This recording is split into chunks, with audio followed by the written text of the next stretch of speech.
We tend to treat our highest moral values as if they operate like gravity, invisible, objective laws woven into the fabric of the universe. But the historical record suggests otherwise. These values are human inventions, built upon the ruins of much older, entirely different systems of order. If you trace morality back to classical antiquity, the operating framework was not good and evil, but good and bad. In this aristocratic system, good was defined by vitality, physical strength, and wealth. Bad was simply the absence of these traits, to be weak, poor, or sickly. Late 19th century philosopher Friedrich Nietzsche dedicated his career to a genealogical critique of this shift. He wanted to know exactly how the ancient aristocratic code was overthrown. He identified a historical inversion, the emergence of slave morality. The subjugated classes, unable to compete in physical strength, created a counter-system where the powerful masters were redefined as evil. The subjugated classes engineered this shift as a mechanism of survival. To overturn the previous order, they rebranded their physical weakness as a supreme virtue. What we now categorize as absolute evil was originally just a description of aristocratic power. The moral laws we treat as divine mandates are in fact historical revisions written by the defeated. Working in deep geographic isolation in the Swiss Alps of Sils Maria, Nietzsche diagnosed the exact psychological engine that drove this massive historical rewrite. He called it resentment, a specific, creative form of psychological revenge. When individuals are deprived of the power to take physical action, their frustration turns inward to construct imaginary revenge against their oppressors. To execute this revenge, they deployed the ascetic ideal.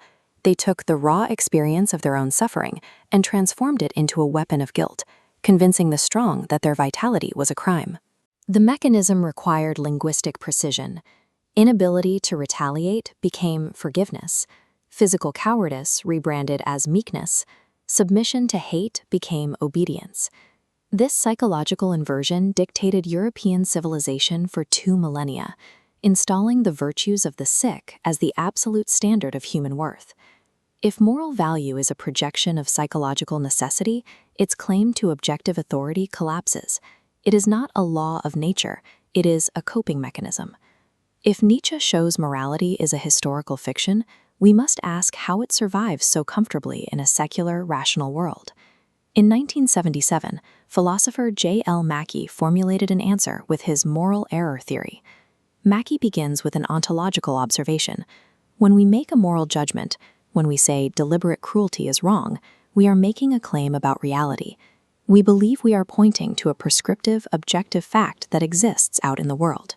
Mackie's assertion is that despite this universal behavior, every single one of these claims is false. We are navigating with a tool designed to detect a magnetic north, an objective moral truth that simply isn't there. Nietzsche showed how we engineered the illusion. Mackie provides the logical proof that it is, in fact, an illusion. Mackie supports his error theory with the argument from Queerness, a direct challenge to the existence of objective moral facts.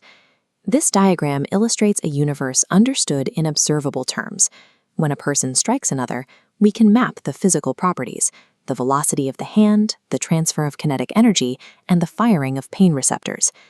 If the wrongness of this cruelty is an objective property of the action, where exactly is it? How does a moral fact physically attach to a natural fact?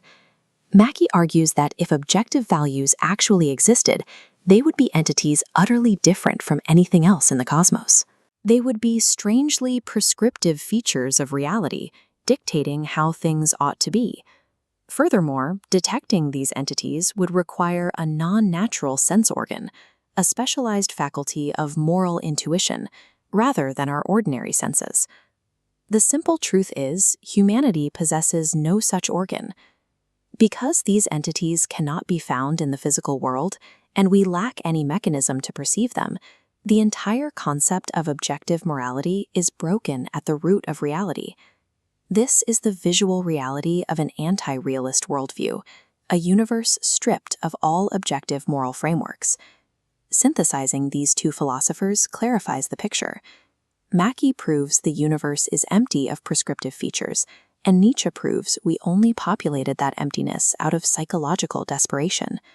We are left in the desert of the absolute, where there is no underlying moral architecture to reality.